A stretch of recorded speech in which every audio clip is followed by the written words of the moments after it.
Let me introduce Jen-Francois Geneste.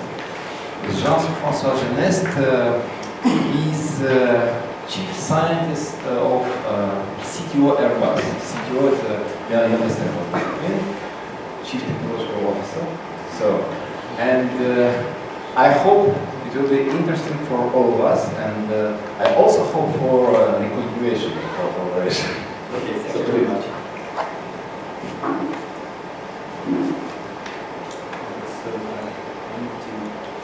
Okay, all right. So I'm going to make a short introduction, which I was inspired of with preceding presentation, and but I see the audience is quite different, so this is okay.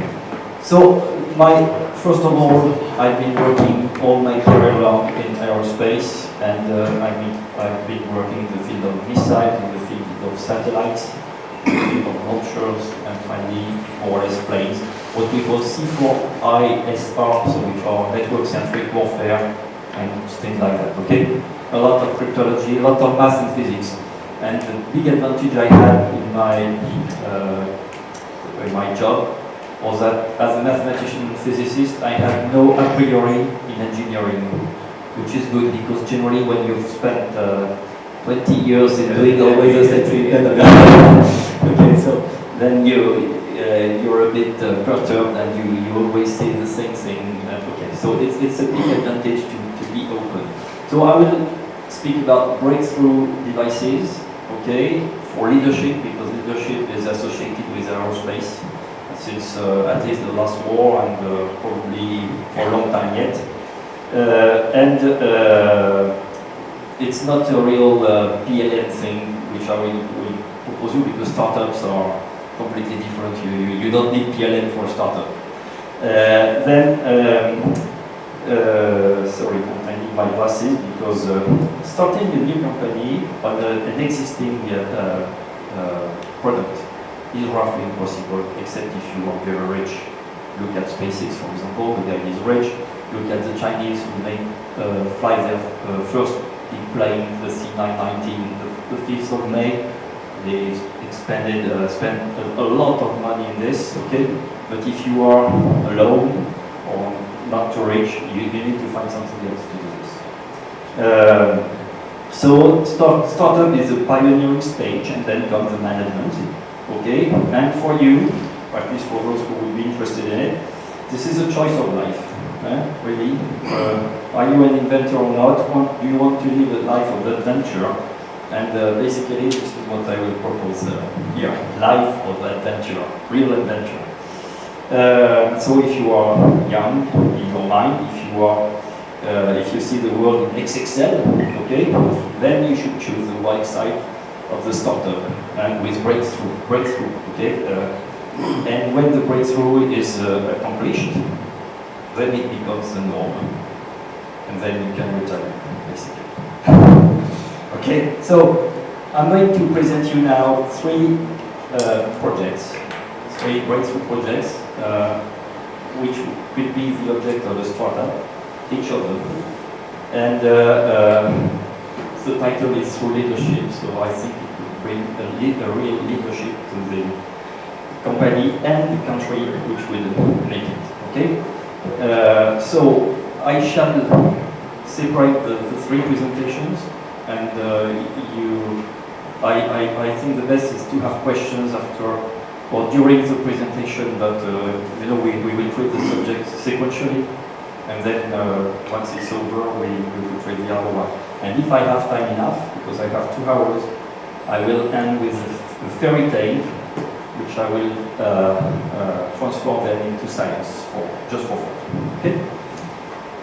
So, first topic, stratospheric airship.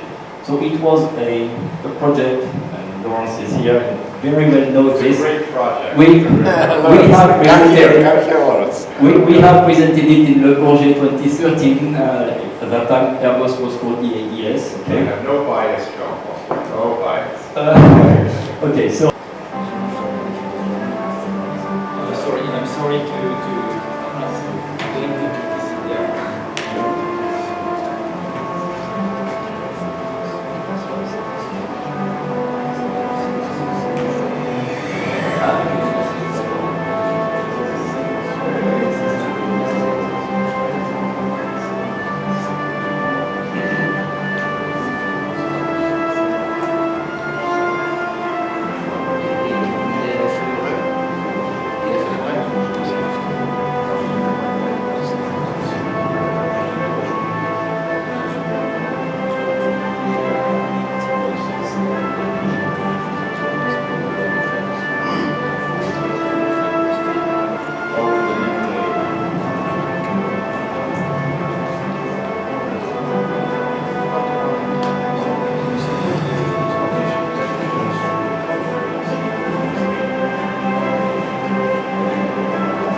So, you have seen the movie, so I have some slides, additional slides. So there was a question of Alexandre, why the Arctic? In the beginning it was a military project, and the military didn't want us to communicate, the French military didn't want to communicate on the military aspect. French military in Arctic, it's... It could be, but so here is a basic performance. You know, all weather is very important if you want to have a commercial product. All terrain is even more important. You need to be able to take off from any terrain and to land on any terrain. This is a real big problem. Okay, maybe it's the biggest one to solve. No hangar. I can tell you a story about that. Yes, because you know there is a Zodiac Aerospace, which is a French company and who did airships until 2002, because the airships were for the nuclear trials of the French army. Nuclear trials? Yes, and we stopped to make the trials with long time ago. 2002. Yes, yes, and so they decided they tried to see if they could have a business case with an airship. And they decided not to have one because of the hunger, and when they looked at the amount of money which had to be invested in the world for a decent market. Okay? So if we want to make an airship today, it must be no hunger. So I spoke with LTA, which is a Canadian company which wants to make airships in Canada. And they told me no hangar, but when we want to build it and when it's -40 outside, we need a hangar. So one hangar for the manufacturing plant or two, but not worldwide. Okay, and all the maintenance must be made outside. And if we make the airship in a temporary place, okay, so then we wouldn't need any hangar. Okay, offices and standard hangar, but because the size of the airship is about 100 meters long, about 50 meters wide, so it's big, and its height is remember 25 meters. So the size and the price of the hangar is so big that it's an investment in itself. So we must get rid of this. Okay, this is very. Then max speed is 150 kilometers per hour. So, could you tell us what is really innovative in this approach? Because everybody knows the... You know what I'm going to do? Yes. So on and so Everything I'm going to propose to present you today, I don't need any technological breakthrough. All the technologies do exist. The breakthrough is architectural. Okay? Do things that people were not able to do until now. So what people are not able to do, all weather, it depends on the engines, basically, but we are in a much better position than in the 1930s. All terrain, nobody knows how to do it, okay? And there is a big problem there. I can tell you, for example, the problem we have when landing or taking off is the interaction between the ground and the airship. And if there are whirls and things like that, generally things don't go well, okay? So you absolutely need to solve this problem. Then another point is that you know, sometimes you are in ascending air places, and so the airship is not powerful enough, and so is brought upwards, and the pressure decreases, and so the internal pressure increases, and then it bursts. Okay, so you absolutely need also to avoid that kind of things, and so. There are the trap with airships is that everybody thinks that it used to fly 80 years ago, so it's easy. In fact, making it fly when the weather is fine is easy, but making it fly every day, as much as a plane today, is a real problem. Making it take off from or land anywhere is a real are difficult problems which have never been solved altogether. Okay, so it's a bit tricky. So it seems to be easy, and in fact it's not.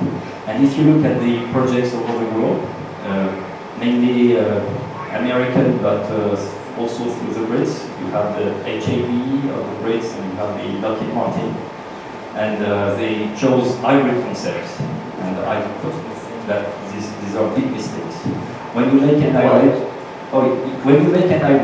either you accumulate the advantages or you accumulate the drawbacks. And I think they accumulated the drawbacks. And the very reason why is pretty simple. As a first approximation, an airship is a sphere, and so its mass is the surface, is proportional to the surface, and you know the Archimedes lift is proportional to the volume. So you have a comparison between a square, R square, and the cube. So you can begin to fly when you diverge enough. Okay, and so when you make an hybrid, you're already near the divergence. So what you say is not visible, but you have a big thing, and so you have the drag of a big object and so on, and it's not worth in my opinion. So a true airship is better. So max speed 150 depends on the engines and on how much you want to consume. Okay, but it's been designed for this. So cruise speed between 60 and 100 kilometers per hour.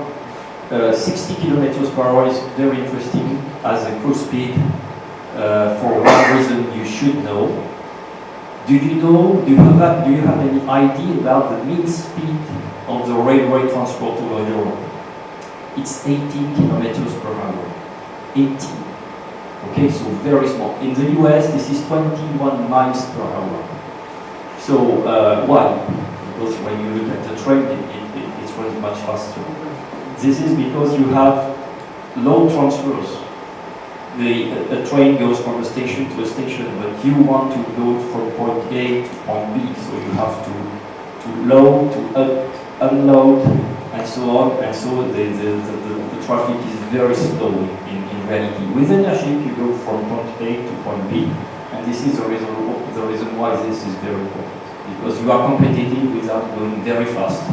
But 60 or say 72 will be 4 times as much as railway transport. Max altitude, so 7,000 meters was the military specification. I can tell you a bit more on that. You know, the French military wanted to fly over the Atlas, which is a mountain in Morocco, and to go to Mali. And so the altitude, maximum altitude of the Atlas is about 4,500 meters. And when you use ground-to-air missile, you have a range of about 2,000 meters. So the idea was to be just above. Okay, and then for observation, the need is more 5,000 meters and downwards. So if you have mechanically, if you have 1 ton, because the specification was 1 ton, if you have a 1 ton payload at 7,000 meters, mathematically you have 7 tons at 1,000 meters altitude. So you can do some transportation. Here is for observation, communication relays, and here is for small transportation.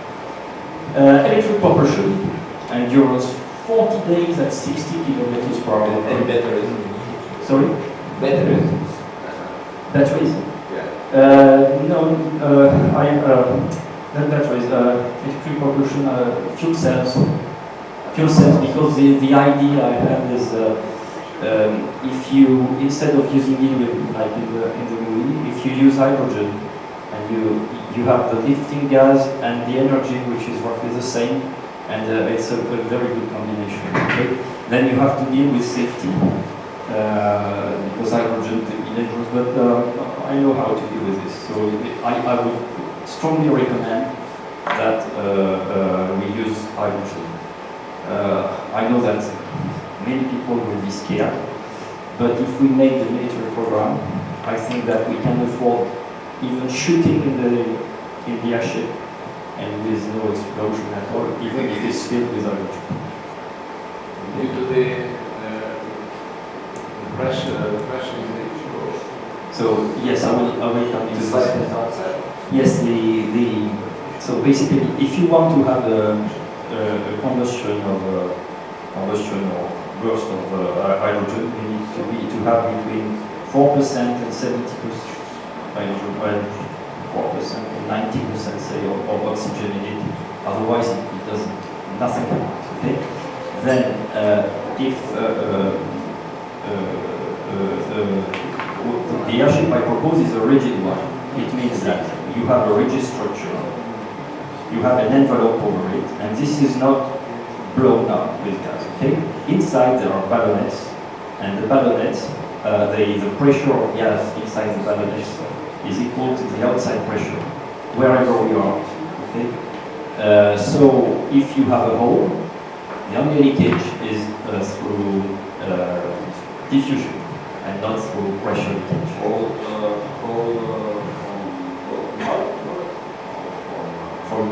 From anything you want. What we know is that during the First World War, there were ships who took off from Berlin, went over London to bomb London. So since they were not flying very high, they were shooting everywhere, and they had the time to come back to Berlin to be repaired and to go back. So we know that it really works, and before making an airship crash, it will take some months. Okay, it doesn't crash like that. If you make holes, so. Could you say why it could be done, let's say, before the Second World War? What's the difference? Oh, these are the materials. Two things: materials and engines. You know, I don't remember. No, but engines. In the Hindenburg in 1937, okay, when it crossed the Atlantic, the engines consumed 4,500 liters of oil. It gives you an idea about the difference we have in engines today. Very, very, very different. Okay, and much more powerful. So, and then you know, when the envelope burnt, the envelope was made of a pig skin, okay, which burns pretty well. But who makes the barbecue? Sorry? Skin. Skin. Pig skin. Pig, you know, the animal. Cochon. That would cochon. C'est ça. Yes, at that time this is what they had best, you know, and so today we have material which is very thin, very light, and very resistant to abrasion and so on, and also which doesn't burn. You cannot inflame it. Okay, so yes, a lot of focus, and of course the weight of materials. 40 days of autonomy, and the size I told you. So vulnerability. So the airship is rigid. It's, you know, if there is a hole, this is just what I said. Invulnerability to weapons. Steelness, so almost everything is made of textile, so no radar signature. It is big, so if there are hot points in it, we can dissolve them in the whole volume, so that infrared signature is roughly zero. And for the visible spectrum, you know, it can be painted on the color of the sky. So basically, this is an invisible device. The gas is hydrogen preferably, as I said, and with tricks to ensure safety, and even under wartime and under any weapon threat, basically. Okay. So of course, if you use an atomic bomb, it will disappear. Okay, but with normal weapons, it should not. So it can stay on the ground for very long periods, whatever the weather. This point is very important. There is no hangar. So since there is no hangar, there can be winds. Okay, and wind is the biggest enemy of the airship. Okay, so we absolutely need this property.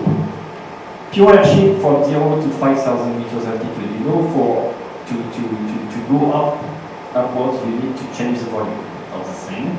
You saw the red devices here, and so you increase the volume. And the point is that if you want to go to 7,000 meters altitude, you need to multiply the global volume by a factor of 2. 2 is a bit more than 2, and so 2 is a big factor. So this 5,000, the factor is 163, if I remember. And then we gained the 2,000 meters with flying at 60 kilometers per hour. Why? Because I told you before, for the military specification, the 5,000 meters is the right specification, basically, to look for. And to go over the Atlas, we need to go to pass over the Atlas so we can afford the speed. Okay? Very safe under adverse meteo conditions. Okay, so this is what I explained you when there is an ascending whirl. Okay, the fact that we have two wings. You know, if you create negative lift, not stable. If you are in an ascending whirl, okay. So the point is that if you are both upwards, then this is very dangerous. So if with the wings you create negative lift, negative lift is going to bring you down, and you avoid this problem. Okay, that existed before. Am I clear? Yes. Yeah. And then also the wings have another purpose, is that when you land and when you are landing, and and there is wind, so you must face the wind, and you are like that. You're not horizontal. You're a bit like that, and with a negative lift position for the wings, so that the more the wind blows, and the more the force breaks you down. Okay, so this is one of the tricks to stay on ground when there is wind, even big winds. Okay. So it cannot mechanically explode because of what I said before. Can land on sea and lakes also. This is to be known. Vertical takeoff and landing, because we are a true airship. Because the hybrid of the Americans today are not true airships. So they need to have speed to. So they are not taking off like that. They are taking off like that, which is completely different. Does it need to be planned for landing, or it can be hills, some kind of hills, or not mountains, but. What we need 100 meters of roughly flat now. Okay, roughly flat. It depends, but you know, yes, not too. It can be a bit okay, but all terrain, but on a peak and a mountain is a bit difficult, and very agile because it's very efficient to be piloted. Then, so for military business, it's a MAIL drone. MAIL means mean altitude long endurance drone, 40 days observation capability. So today, when you have a plane, it's 24 hours max. Okay, and with a payload of 250 kilograms, we have 1 ton here, which is an exceptional possibility for observation because we can make interferometry, because we have a 100-meter long device. Okay, so it's quite interesting.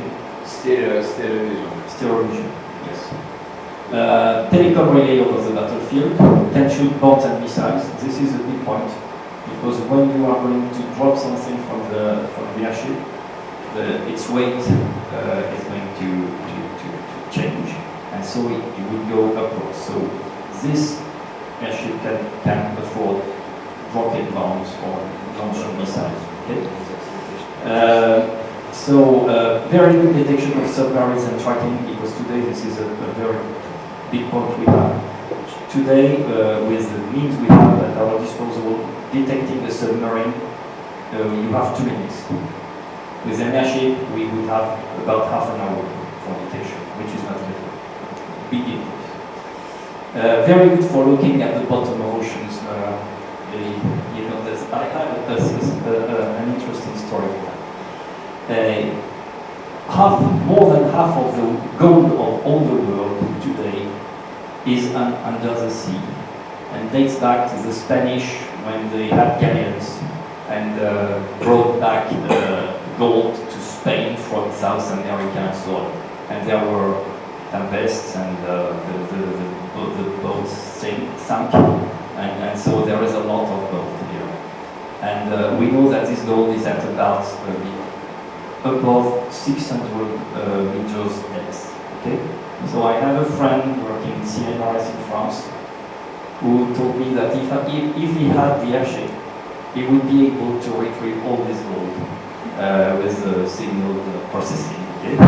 And the mean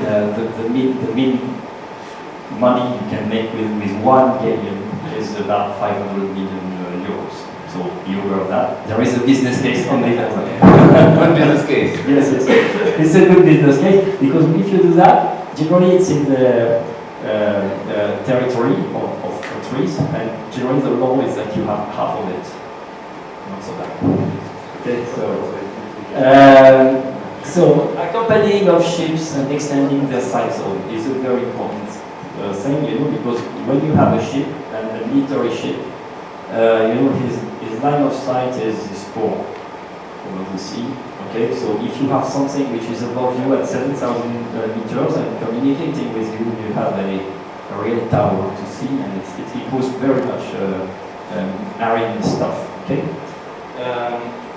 Then transportation of commandos, it's very silent, so you know you can be very silent.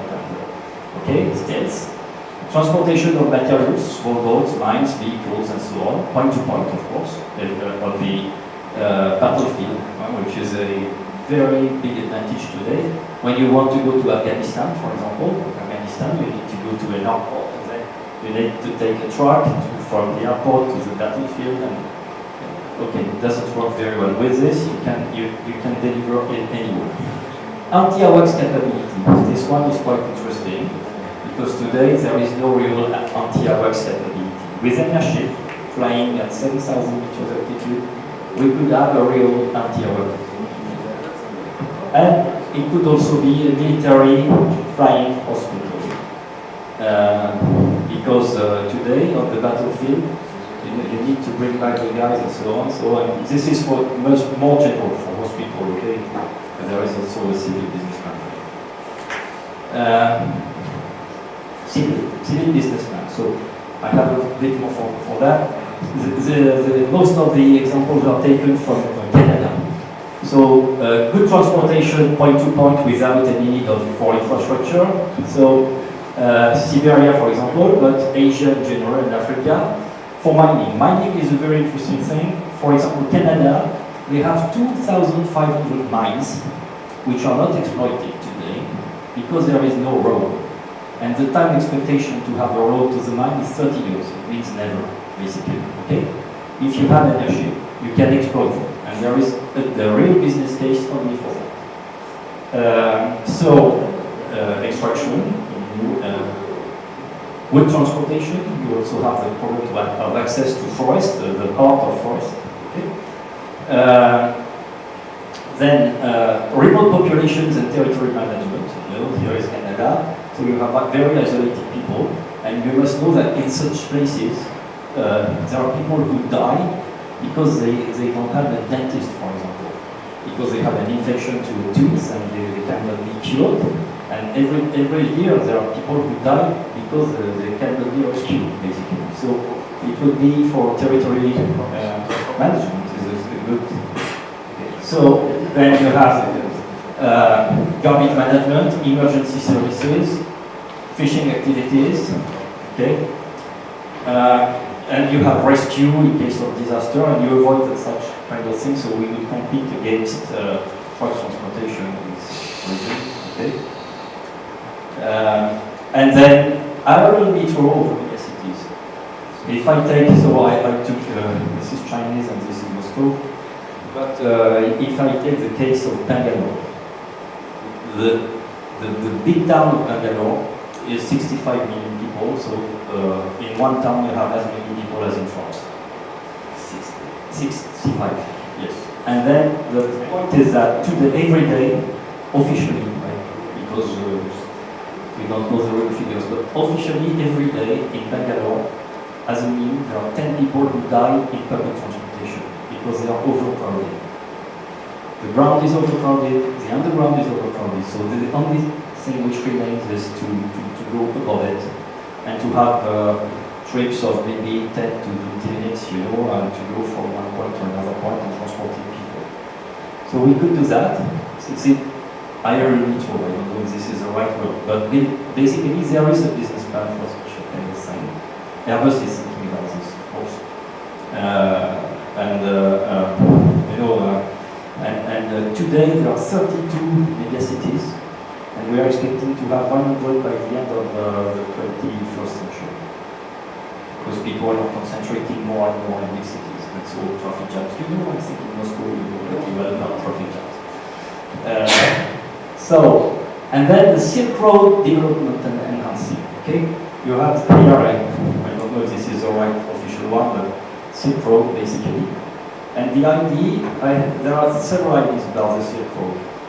First of all, this is a backing of ensuring some redundancy. If there is a cut in the Silk Road for reason or another, because this is railway basically, the idea is to use airships during the cut, okay, to transport goods and so on. And then there is another option, which is if you have the Silk Road, which would be like that, for example, like a river, then with the airship you could do the transversal lines and feed the region on the width and not on the length, okay, so that you can improve and increase the zone which is delivered, okay, goods. So I think this is a quite interesting part of the business plan to solve. Then there is also in the civil business case crane and shipbuilding, you know, basically crane, because you have an infinite lever, which is not so bad in the physical point of view. So the evolution. I propose an evolution of the product in 4 steps. So first step is the one you saw, which is basically made to a product. 100 tons, and second step payload, 500 and 1,000 tons. Above that, it becomes probably more difficult. So the transportation cost decrease with payload. Okay. For the 100 ton dronized, so if we don't have any pilot on board, the cost per ton kilometer is about 0.1 euros, which is competitive with the road transport without having to pay for the infrastructure. For a state, for a government, this is very important because the price of roads is huge. Okay, so Can I wait plateau?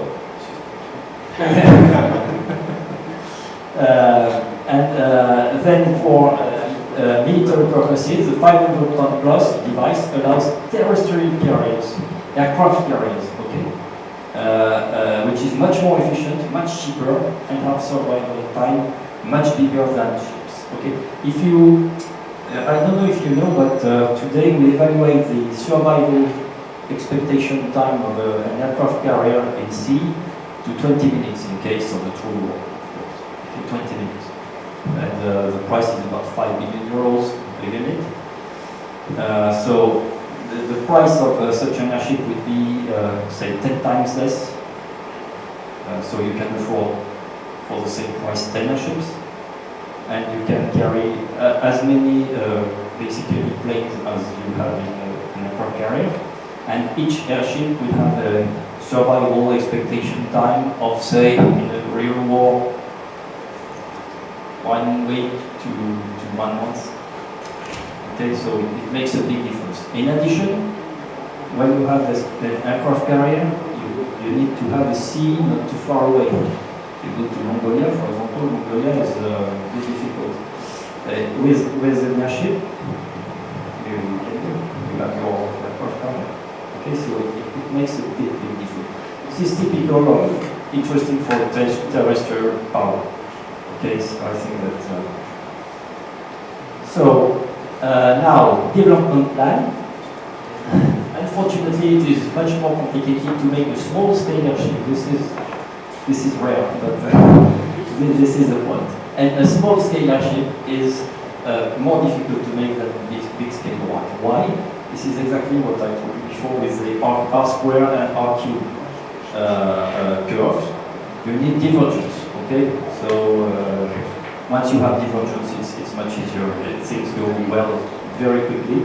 If you want to make smaller, you are in the zone where the divergence is not there, and you cannot.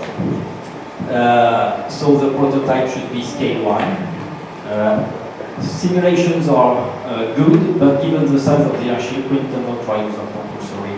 I had this experience in 2013 because we tried to have simulations of aerodynamics. Okay, it didn't really work, unfortunately.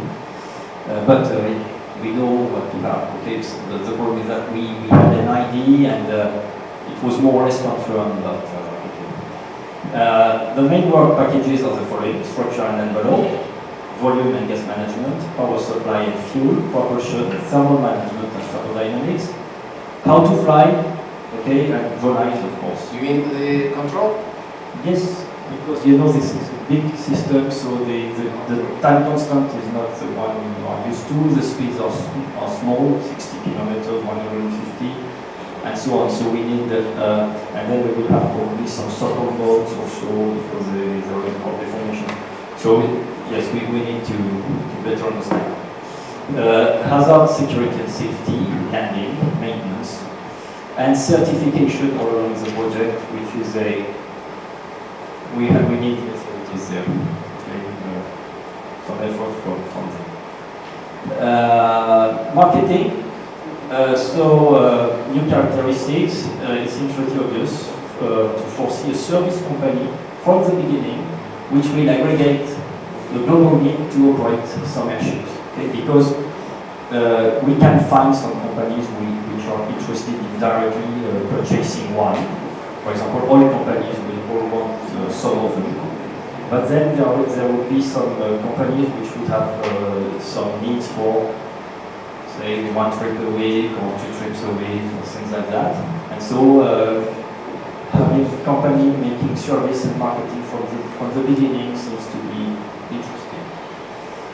So export is worldwide, with the possibility also to directly operate a service company or even several services companies depending on the activity, and hospitals, surveillance and so on, because there are all these kind of things which we can do. I think this, I have finished. Investment and risk, sorry. The project requires no technological breakthrough, as I said in the beginning. It only proposes an architectural breakthrough. The only risk, therefore, is a planning risk with the potentiality of small drift in the schedule. Okay, so like all projects, the investment level depends on where the airship is manufactured. Do we need a hangar or not, as I said in the beginning? In a cold place in winter, we shall need a hangar, which will be expensive, of course. On the other hand, in a place where the winter weather is not too bad, no hangar.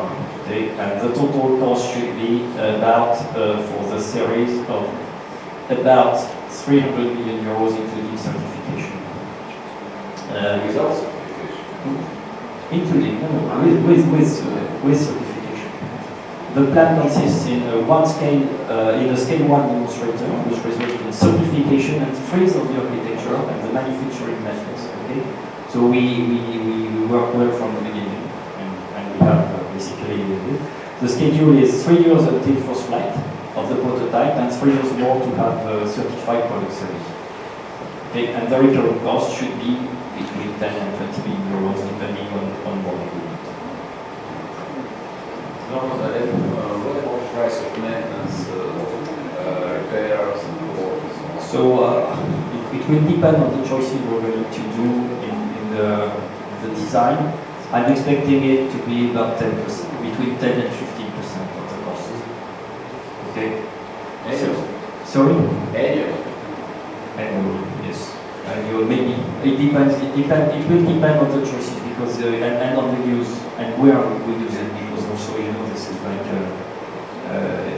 if we have, for example, if we have a lot of sun, so we will need to care about the textile envelope, which will be damageable. If there is, on the contrary, sand in sandy countries, okay, it depends. It depends. We will have to deal with this. But yes. Thank you very much. And is it finished? No. And as soon as the architecture of the airship is frozen, the idea is to develop the 100-ton device, because there is a big transportation market for this. Okay, the core of the market of big transportation is 100 ton today. Today we use the competitor is Antonov, and there is a big issue with this because today there are companies in the world who make some products which are too big to be transported, and because they are too big, they are obliged to cut this big thing and then to assemble them on site. If we have this, we are not limited in volume, and then this company could be interested in transporting one big device which we will bring directly to the plant, for example. And so it can be interesting too. And given the equation of the airship, which I told you, the square and the cube, the dimension between the big big one and the small one will be small, in fact. Okay, no big difference. So scaling up is not a real industrial problem. This is shouldn't be very difficult. Well, I think I finished on this presentation. Yes.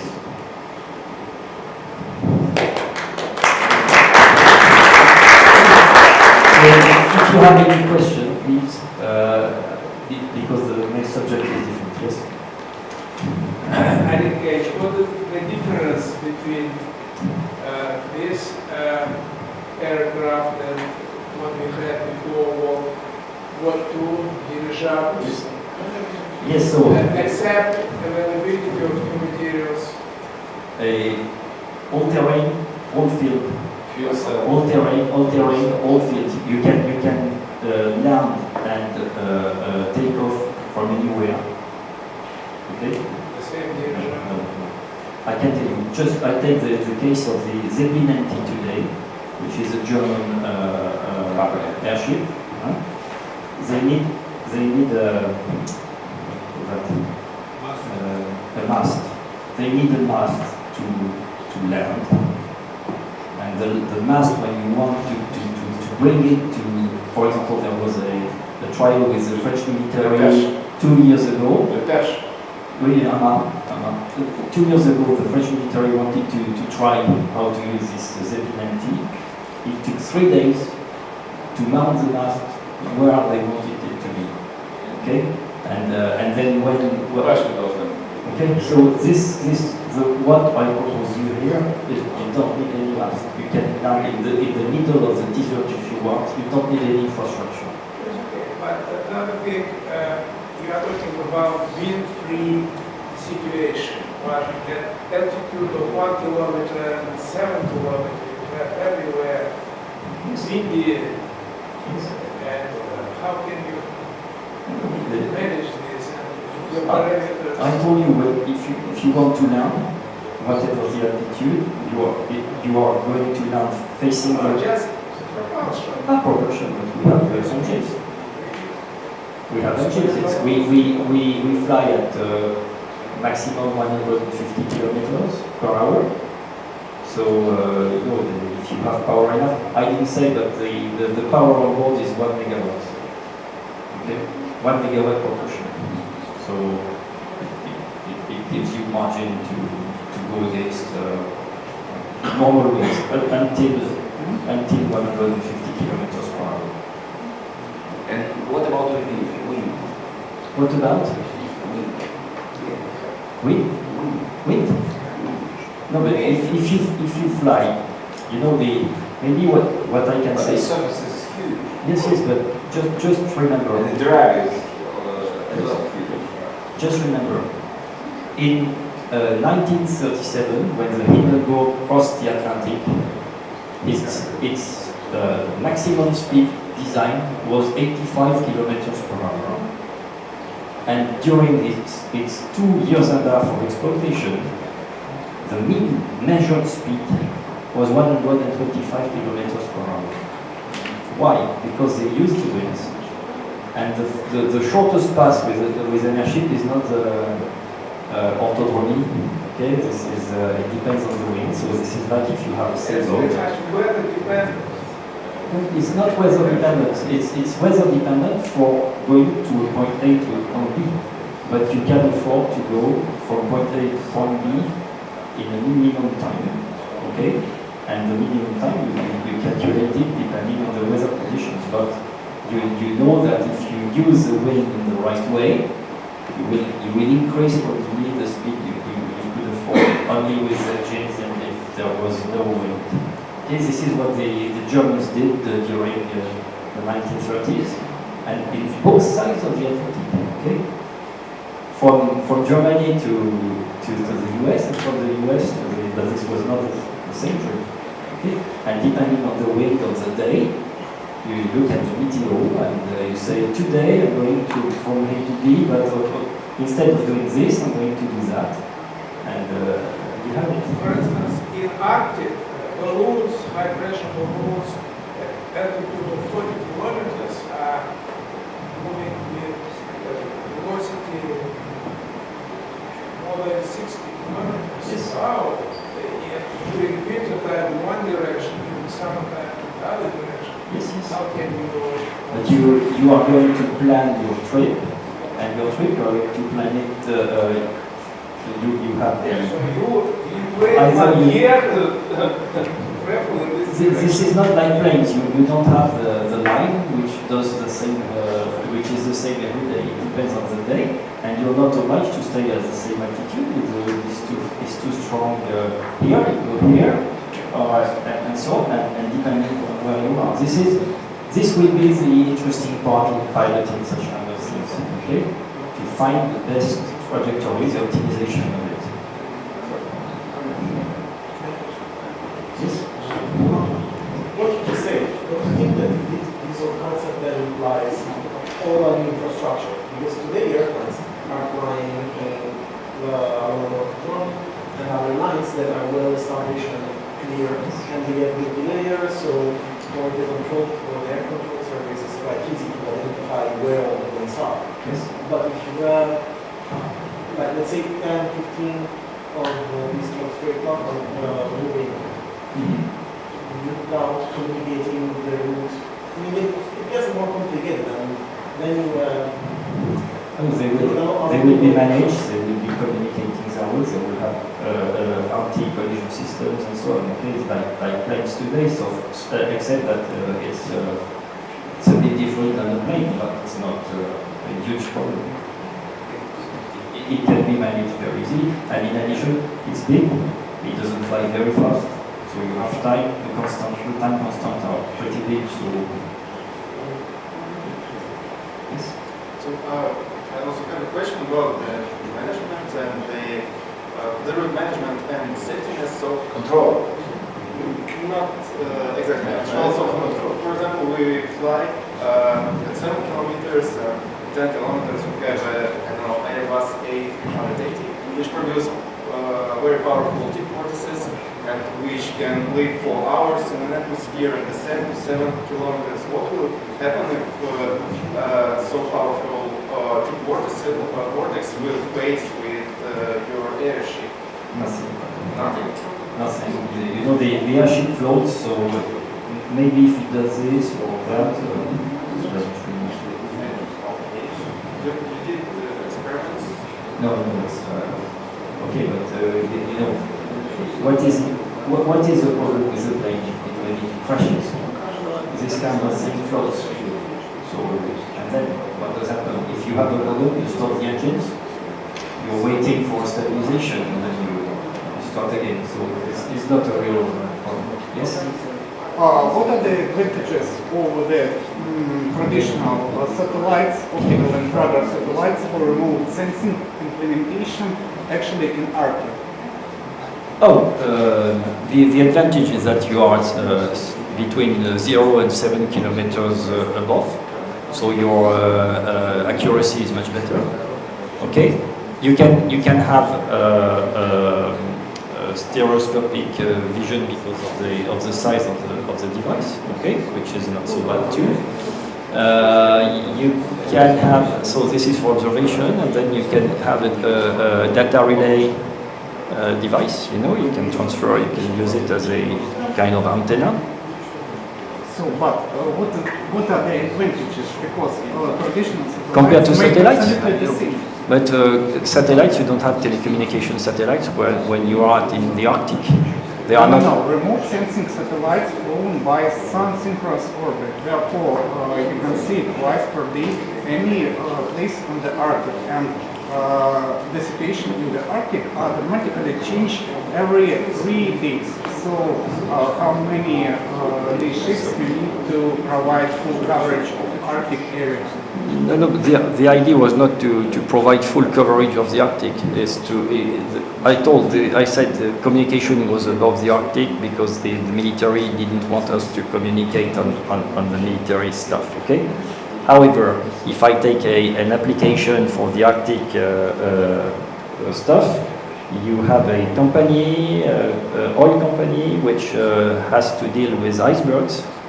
And when iceberg is drifting towards their oil drill, okay, they need to stop everything to remove the tube, I don't know how they call that, and so on. And it happened, I think it was 3 or 4 years ago now, 4 years ago.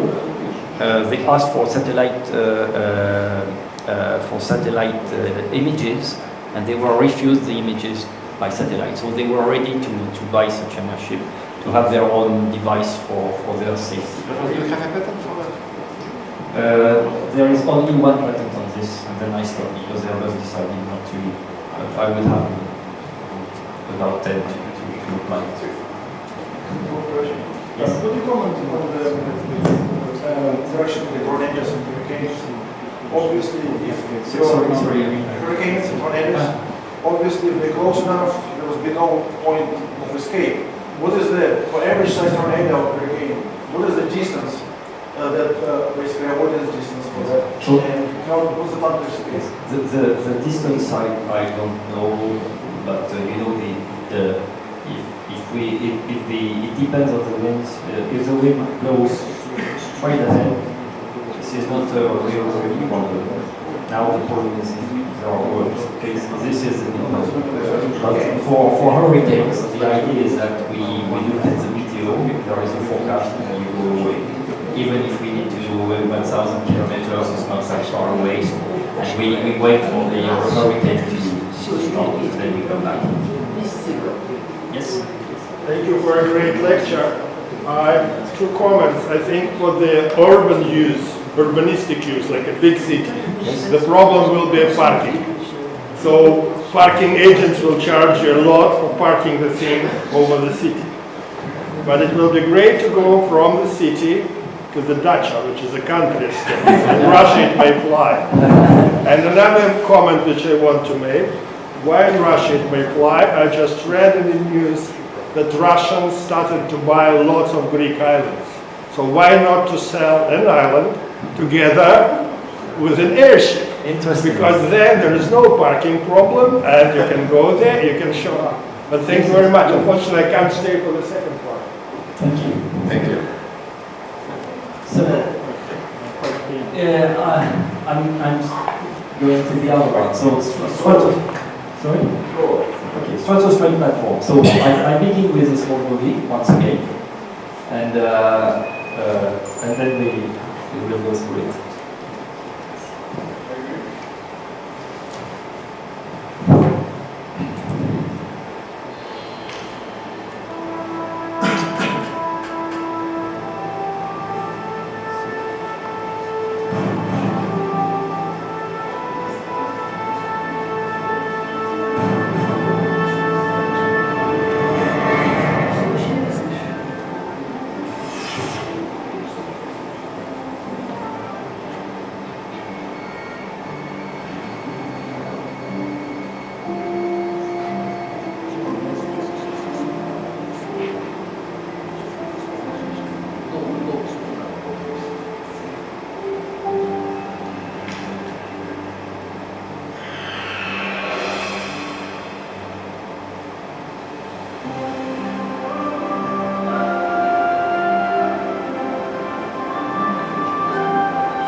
purposes.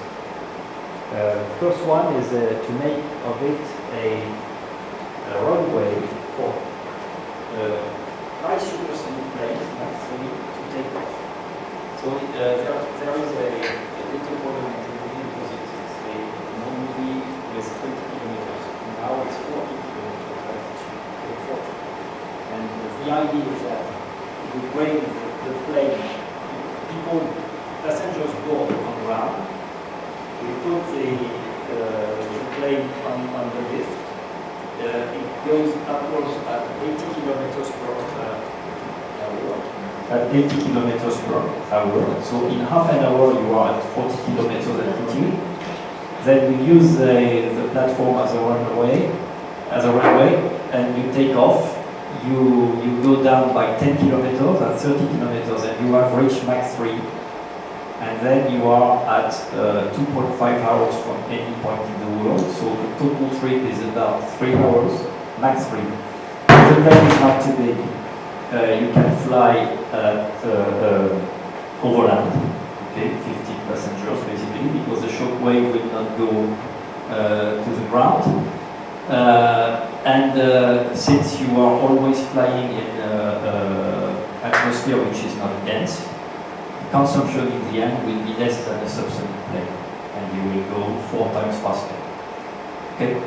Basically, this is the point, the subject for the civil thing. Now, we can use the platform for many other things. So first, you have observation, interferometry, once again. And since the platform is fixed with cables, as you could see, we will have very, very big performance given its size, which is 7 kilometers diameter. So towards Earth we will see, so forest fires, for example, detection and so on, towards space, and we will have also early warning. Takeoff runway, as I told you.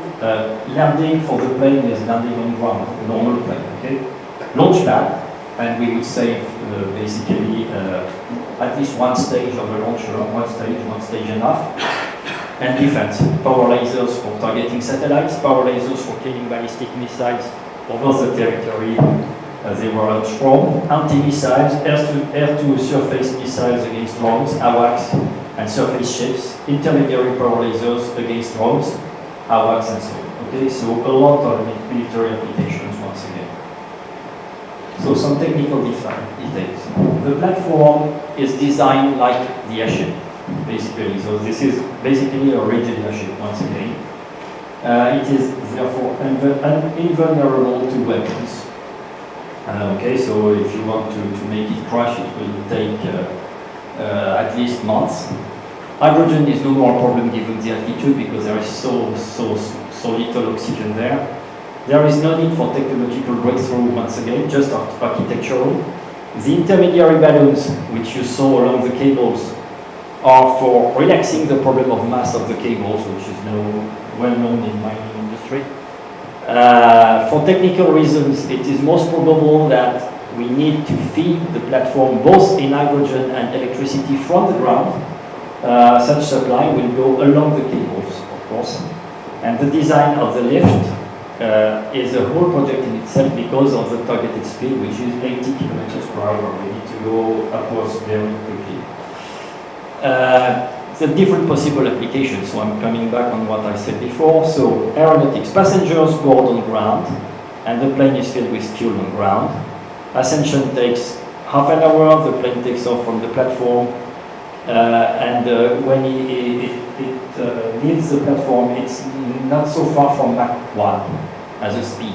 If we combine the thrust and falling to reach Mach 3 at 30 kilometers altitude, any point in the world is about 3 hours from the airport, the initial airport, okay, and the plane lands on the ground, 50 passengers as I told you, and small enough for no shock wave. Space, we save at least one stage. We can also provide a capability for space tourism, a bit like the Virgin Galactic concept, but without the risk and much cheaper, because you know the Virgin Galactic concept has the problem of the separation between the plane and the space plane. For tourism, yet again, we could build a hotel there, even if it's a bit complicated. The platform will be very stable, so that It is a very good place for space observation without needing any satellite, for example, okay, for space telescope. It could also be used for removing the space debris with laser shots, for example. Civil, business linked to observation, so early warning, traffic surveillance and management, special events monitoring, fight against terrorism and so on, territory management, telecommunications, control tower, and probably a lot of additional ones. Military strategy. So let us imagine a maritime power whose main activity would consist of projecting its forces outside its own territory. The platform would prevent ships of this power to hide anywhere in the world because of air-to-sea missiles, which could be dropped from it, and destroy very easily the aeronaval groups with little or no pollution. I'm speaking about atomic bombs there, okay, clearly. Prevent the projection of force of this power by killing its telecommunication satellites thanks to the use of power lasers, because you know from ground it's a bit difficult to kill satellites with lasers, but from 40 kilometers altitude there is no more problem.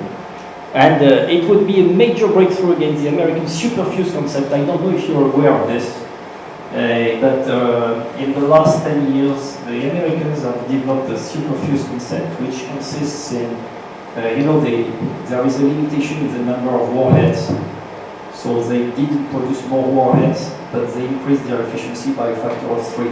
So it makes them as if they had 3 times more warheads as they had 10 years ago. So which is a real problem. So the basic idea with this is that with the line of sight 700 kilometers away, you can put this platform anywhere, and for example in international seas and oceans. So far away enough from the coast, and from there, if you have the right missiles on board of the platform, you can kill the adversary ballistic missiles above the territory where they were launched from, which changes a bit the problem. Okay, so the one who shoots is the one who dies, not so bad. So this is the point. Business plan. So the project cost is about 2 billion euros. So it's, this one is a bit more expensive, with an expected recurring cost of the platform of 1 billion. The sale price is expected to be 2 billion euros, and all countries all over the world are expecting to want to have at least one high supersonic international airport. So the market is 400 billion euros, and with a net profit of 200 billion euros worldwide. I'm not speaking about maintenance, okay? Just the selling price and the rough market. And of course there will be additional needs, military at least, over the oceans and so on, okay? Side business plan. So the plane is to be designed so that the Mach 3 trip does not consume more energy than a corresponding sub-7 trip, okay? Which is not that difficult, but at least this is a high supersonic plane. The launcher now should be dramatically different, and this is my next presentation, so with a goal to give cheap access to space. The power lasers have to be developed too, and when we accumulate everything, global project with the plane, with the launcher, with the lasers on board, with the air-to-ground missiles, air-to-sea missiles and so on, is about 100 million euros, which is not so big. 100 million euros, if I'm speaking about Europe for 5 years, the transportation budget for Europe is 250 billion euros. So 100 billion is not okay. And the schedule would be about 5 to 7 years for the platform, and about 10 years for the biggest part is the supersonic plane. Okay? So 10 years. Development plan. Because the platform is to be installed in many places in the world, the first task is to look at the different environmental conditions encountered, to specify the design of the casing, avoiding some areas which will not fit. Okay? This is to be checked over the world. At our latitudes there is no problem, but maybe at others it could be, I don't know. From this will come the specifications, cable, authorizations, and so on. The main problem then is to launch the platform and to make it land when necessary, because this will be absolutely necessary. So this is a big part of the engineering. These engineering tasks are essential. Okay. One other main task will be to determine which kind of services we want to provide, since this will condition the payload and therefore the size. The size you saw was for 1,200 tons payload. If you decrease the payload, you will decrease the size and so on. Okay, so it depends on what we want to do with this. Development plan. So the main work packages are structure and envelope, cables and intermediary values, safety and security, lifetime of materials because there are radiations at 40 kilometers, active control of position or not. Basically, you saw there were fans and engines, okay, but is it necessary? It depends on the cables, what we can afford or not. Active control of position or not. It depends with the previous one. Resistance to the environment, wind, ice on cables. Not ice at 40 kilometers, there is no ice, okay? At 20 there is no ice, but under 20 there is ice. That can be. Gas management and thermodynamics, piloting the platform, different supply to the platform, electricity aversion, fixing to the ground, which is it depends where. So there is a specific engineering for this. Maintenance, which is with a new job of stratonaut, because you need to repair there. And lift design, which is a whole project by itself, because once again it needs to go upwards very, very fast. And I have finished. So if there are questions. Solar battery can be installed? Sorry? Solar battery can be installed? Yeah, I would not recommend, because we did a study for stratospheric caching some years ago, and it's not a good idea. It's too heavy. It's too heavy. It's too heavy. So we better have this. This is the reason why I say that along the cables we will have better. It's not hybrid photonics which hybrid, sorry. Hybrid photonics which much more because you know, 40 kilometers we are roughly in space. We know the power is 1,200 watts per square meter, and so then the cells have to be very, very light. Yes. We don't know any airplane flying at altitude more than 25 kilometers. And so at altitude of 40 kilometers, velocity of 3 Mach, how large should be wings to have a lift? So Because it doesn't fly. the carbon line that's 100 kilometers, it's not possible to fly at all. Yes, sure. So first of all, the SR-71 during the Cold War, the black bird of the Americans flew at 27 kilometers altitude, no, it's not that large. It's more one, and no.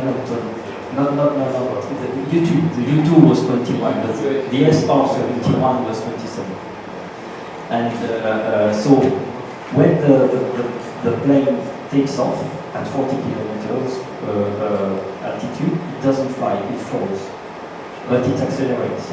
And depending on its attitude, because we need to design the plane, but depending on its attitude, the passengers will see more or less 0G or something, okay? But it depends really on the plane design, which we can choose. Personally, I would choose that the passengers will see 0G. Not at altitude of 40 kilometers. Yes, Flying 40. at altitude of And fly at 30 kilometers altitude. 30. 30. Yes. So you basically take off at 40, you fall until 30, and at 30 you have you have Another lift thing, enough. because of wind, at this altitude, 40 kilometers, there is still wind. And what is the integral force and cable, how strong should be cable to keep it? So the problem is not at 40 kilometers altitude, the problem is at 20. At 20, the winds are 200 kilometers per hour. And so it was not represented on the movie, but there will be engines to fix where the position of the intermediary values. Okay? So, and it works. We will put power on it. And we know exactly when the winds occur, because the winds occur, for example, at 45 degrees latitude, the wind is 0 in May, increases until December, and then decreases until May. The last thing, at altitude of 40 kilometers, you have very strong radiation, and regular pilots refuse to fly higher than 11 kilometers. And so, for tourists, For the tourists, it's not a problem because they shouldn't take the plane too much. For the pilots, it can be a problem, but personally, I think that we need to suppress the pilot in the planes, because 90% of accidents in planes are due to the pilots. So why do we need pilots? We don't need them. Oh, the next step for Airbus is to have one pilot per plane. What does it mean? It means that if the guy has a heart attack while piloting, the plane can be managed by itself. So it means that we don't need a pilot. Okay? So the plane I propose has no pilot. Yes? On the business case, how do you manage, like, who's going to buy this?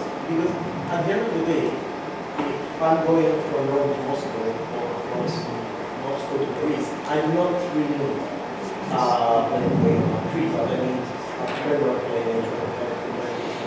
So if I'm doing this, I need to go over the ocean.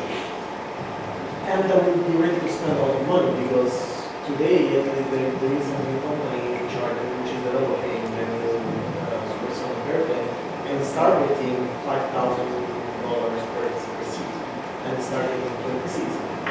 So all this infrastructure is to have fast connection one side to the other of the ocean. But I don't see the real business. Yes. Maybe it's market. Yes. So today, when you take the plane and you want to go from, what is the time travel from Moscow to New York, for example? I don't know. 11 hours, okay? You spend 11 hours. With this, 3 hours. Yeah. For the same cost. For the same cost? Of course. For the same cost.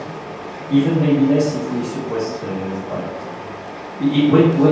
What you need to know is that on an 11 hours trip, do you know what is the weight of the pilot in the price of your ticket? 35%. 35%. Okay? So which is huge. Okay, so suppress the pilot. We don't consume more than with a traditional plane. Okay? And it goes 4 times faster, roughly 4 times faster. Okay? So who will not want to fly this plane? This condition, of course. Yes, this is a trick. Okay, for the yes. Will it be acceptable for customers to not fly without pilots, because the technology is there, the know-how is there, but there is also the psychological aspect. Yes, true. But you know, if it's not for our generation, it's for the next one. One day, people will think that you know, we are going to watch some kind of electronic devices in the head of people. So I think that one day they will fly with the pilot. But then again about comfort.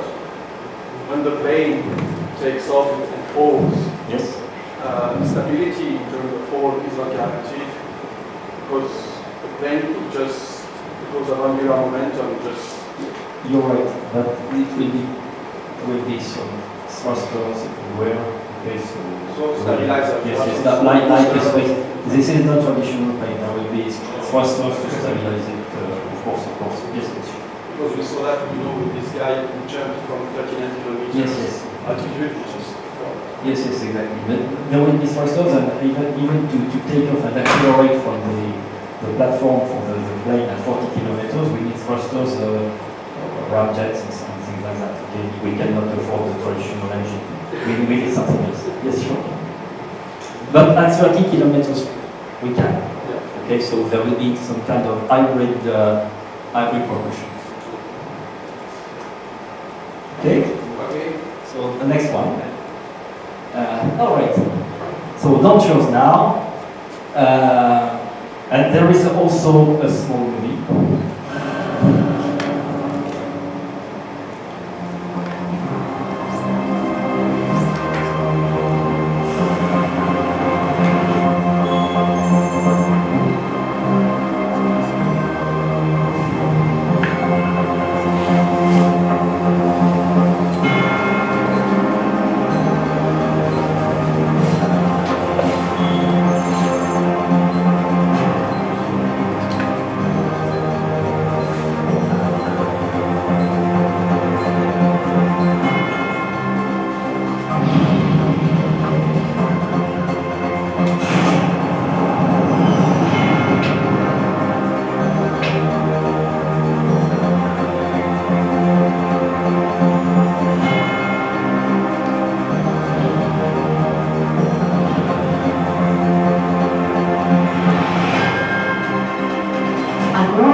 More than 1,000 satellites. It can't be done without a drastic reduction of cost.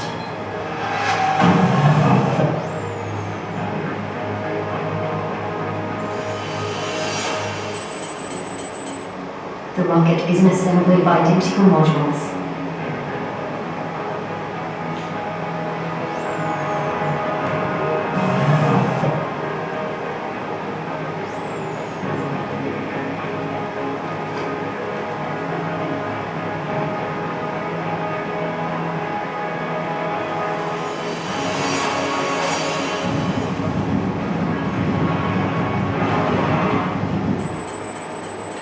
After separation of the stages, the modules start their trip back to home where they will be refurbished for a new cycle.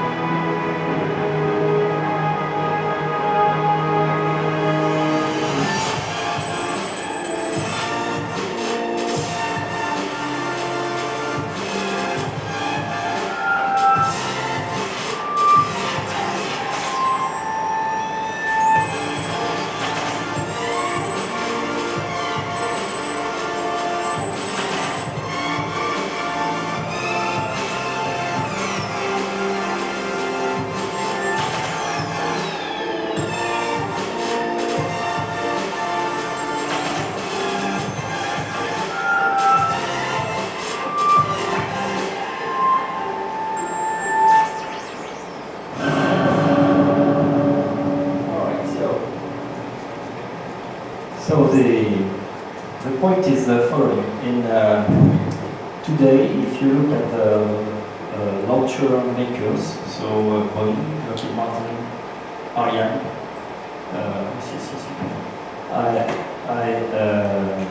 so the price of the kilogram in orbit is $20,000. And SpaceX? So, good point. SpaceX is 12,500.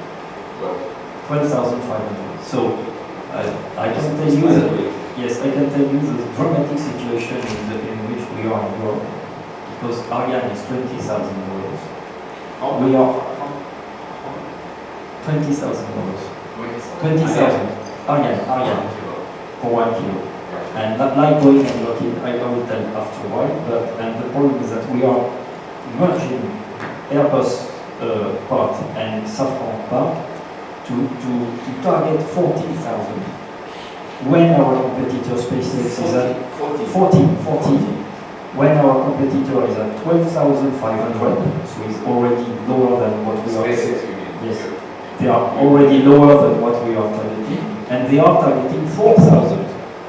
4,000, yes, the target of SpaceX is $4,000 per kilogram. Ariane is finished. Yes, okay, we are there.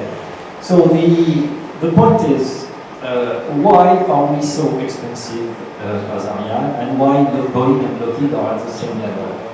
So Boeing and Lockheed, there is a bit of military stuff because they are used to big budget, okay? But not only. For Ariane, for example, we are 28 countries, 28 nationalities, 28 cultures, 28 discussions, 28 sites, 28 everywhere, everything what you want, and it's a big mess. Because there is a report of the military from the 1980s in France, which says that if you have a project with N participants, suppliers, the cost increases as the square root of N. So square root of 28 is big. And if you are SpaceX, it's very comfortable. Yes, all Americans, 3,000 in the same place, same culture, same language, and so on. So even if you make exactly the same product as the one they do, you cannot. You cannot compete. You will never compete. So we absolutely need to find something, a breakthrough architecture or concept, because otherwise we are dead. Is it so? Sorry? Is it so? I mean, SpaceX, new price. The price? Yeah. Yes, yes. Right now? 12,500. Is right now? Yes, yes, right now on the market. Yes, already. And so Boeing and Lockheed have a bit of the same problem because at the beginning it was managed by the government, the American government, and so they have a lot of sites and a lot of cooperation. So this is the same language, probably not the same culture between the East and the West or the US, and so they have some problems too. So they have big difficulties, and probably they should collapse also. Is it 12,000 is the price they charge, or the price it actually costs them? This is market price. Okay, but today The profit margin is huge. I can tell you that today, when I'm speaking now for Ariane, the government paid 200 million euros a year as subsidized, otherwise Ariane would have no profit. Okay, so for Ariane, I know well. Subsidized. Yes, it is subsidized by the European Union. Otherwise, it wouldn't work. Okay, so our taxes buy market shares. So there is a very, very big problem. So the reason why to look for a disruptive concept and we should lower down the cost, but it cannot be the one of SpaceX because to reproduce the cultural environment with both, it's a bit difficult. So you see the concept. So the basic idea of the concept is this one. We are going to the problem of launchers, for example, Ariane 5, I don't know, but maybe we build 5 or 6 a year. So the recurring costs are very, very big. And so in industry, when we want to decrease the cost per unit, you need to increase the production. So the idea is to multiply for one launcher the number of units per factor of 6. Okay, so that we are in the decreasing curves, exponentially decreasing curves for production. Okay, this is the first. So the modules must be exactly the same. Okay, and to have a serious production. Yes. So how many modules per rocket are you targeting? How many modules per rocket are you targeting? 6. 6? You have you see you have every stage is made of 2 modules like that, and you have 3 stages. So we multiply the production by a factor of 6. But are we launching from the stratospheric? Okay. Good point. With 3 stages, we are launching from ground. If there is a stratospheric platform, we will remove at least 1 or 2 stages. Okay. But if the first stage has the same dimension of the others, you will have probably remove the Earth. Because when you have the emission of the second giant, you are still too low in the ground to the atmosphere. You still have very weak atmosphere and the gravity will be still too high. with basically. But this is like a traditional launcher, because nothing changes. No, traditional launchers, you have very big boosters at the beginning and very big first stage. Yes, okay, I see what you mean. You're right. So this is a concept, okay, so maybe there will be 4 stages or etc. or one will be bigger. It's not, okay, it's not fixed, but you're right on this, okay? What would be the best would be to have to remove 1 stage and to keep 2 stages for the platform. Okay, this would be the best. I agree. So then the modules split and behave like lifting bodies. As you saw, like X-37. Like X-37, exactly. Yes, exactly. And their shuttle. yes, and there is a big advantage compared to the SpaceX solution is that you can burn all the fuel to land, okay, and in addition you can bring them because they can fly some way, so you can go much further away and bring them back by themselves or okay. And we know these kind of things have been flying at very high speeds. Okay, so it works pretty well. It's very well known. What about the price of this unit? The SpaceX is engine and control system. This is like an airplane system, more sophisticated. Yes, no, it's not more sophisticated. No, it's not. It's basic, basic control. Remember when the lifting bodies were driven by pilots. It was very, very easy, very comfortable. There was one accident.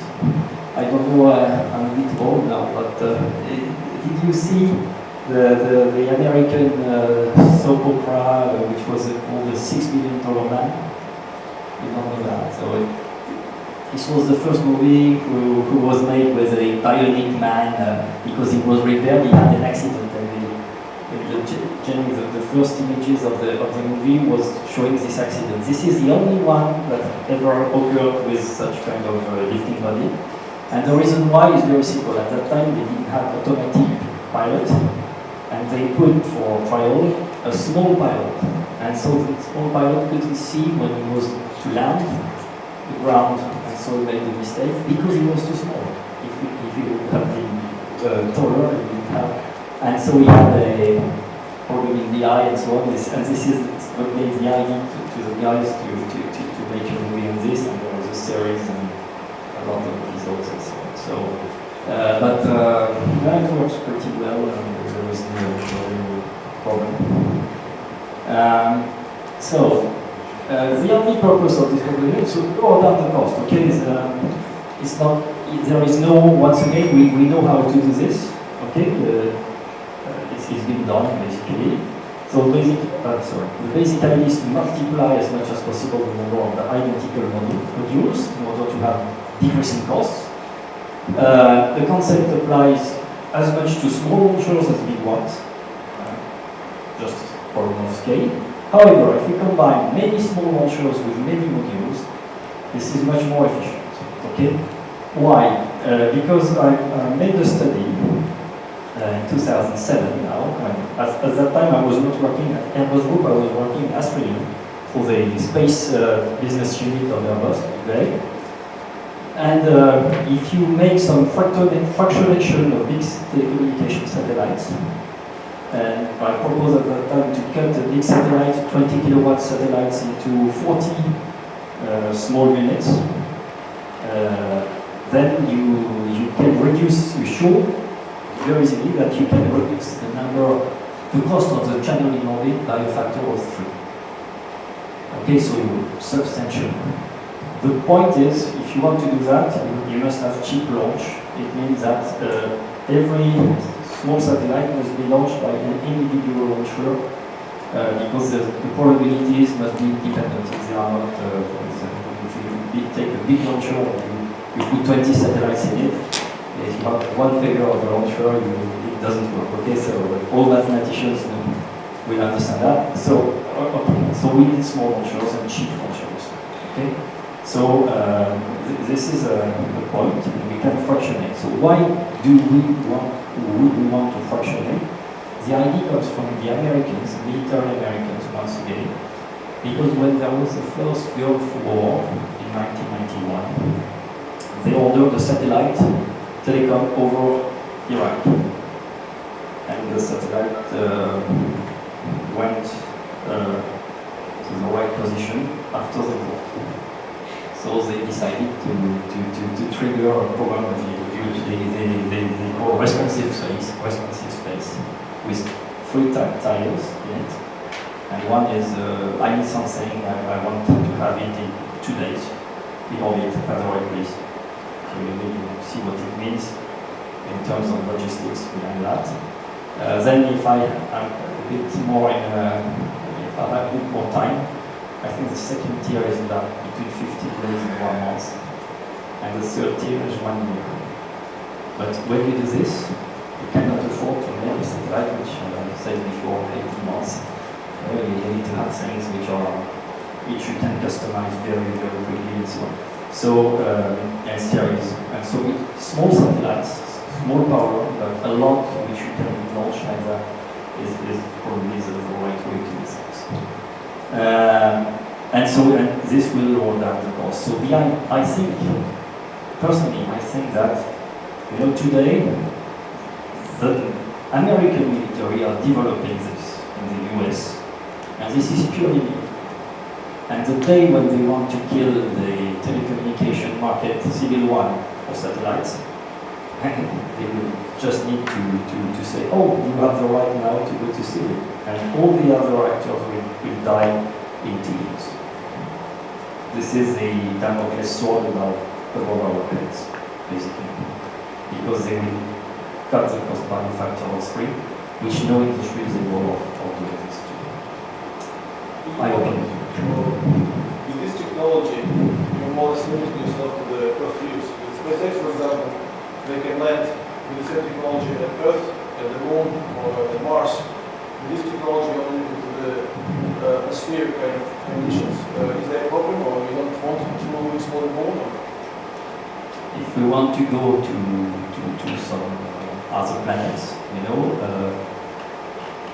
Mars has an atmosphere, so this system could land on Mars. It's very light. Yes, but we could. I'm not sure that, and the Moon. Now we need to go. Okay, the point is this one. So the Moon is a bit special, but for Mars. I think the biggest problem to go to Mars is to have engines which bring us there in a couple of months max. Okay, if we want to have a return ticket for the crew, it will be better. But and the problem is that nobody is really working on this, unfortunately. Whereas this is a major problem. Landing is it's not so. If you do like the Americans did in the 1960s for the Moon, it's not that big. Okay. So I'm not sure this is the main problem. The main problem for me is to go to Mars quickly and elsewhere. I have even present here, but I have an infinity post engine which has been patented by Airbus. Okay, and which we didn't try. To make this problem, because I have it's not sure that it works, but if it does, and this should be tested, if it does, we will have an infinity post-propulsion system, and so the forecast, as if it works like I think it would, we would be able to go from the Earth to Alpha Centaurus in 18 years, passing by at half the speed of light. Okay, and for 300 kilograms per 300 kilograms, this is not the project of the Americans with lasers and one stuff. No, it's 300 kilograms. Okay, I don't know if it works, but the cost to test this is 1,000 euros, 100,000 euros. So it's cheap to see if the principle works. If it does, then this is normal engineering to make it. Okay, so.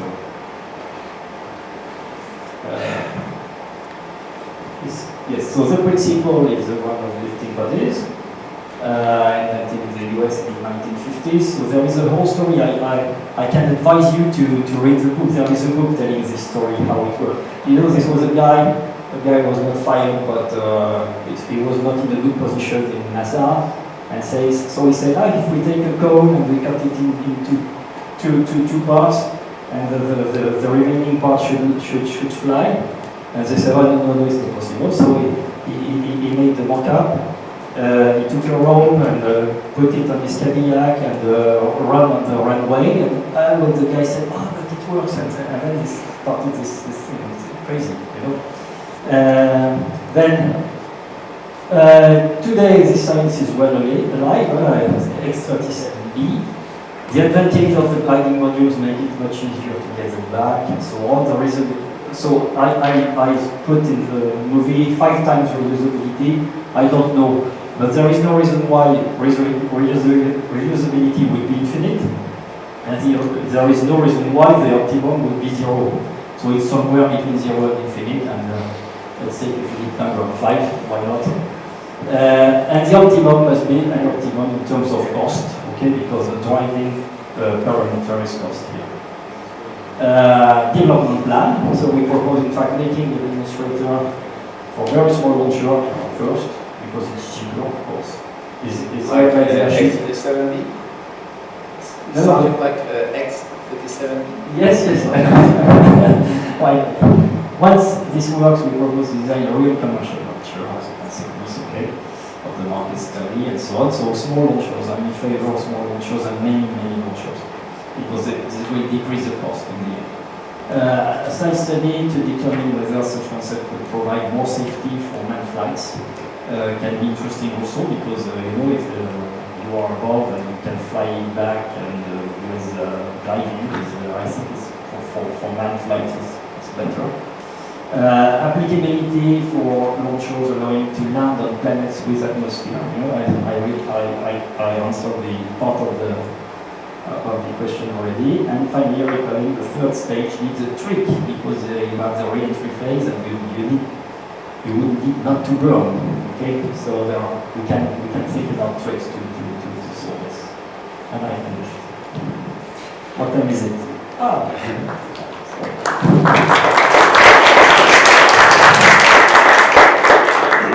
Okay, ladies and gentlemen, let me thank on behalf of all of us your guest, Jen-Francois Geneste, and it remember, you know, I think not only me, I remember the name of famous funny guy.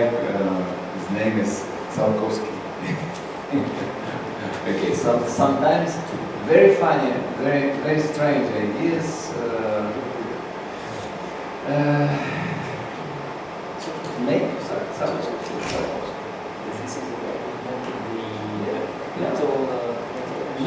no reaction. Okay, thank you very much, John. Thank you.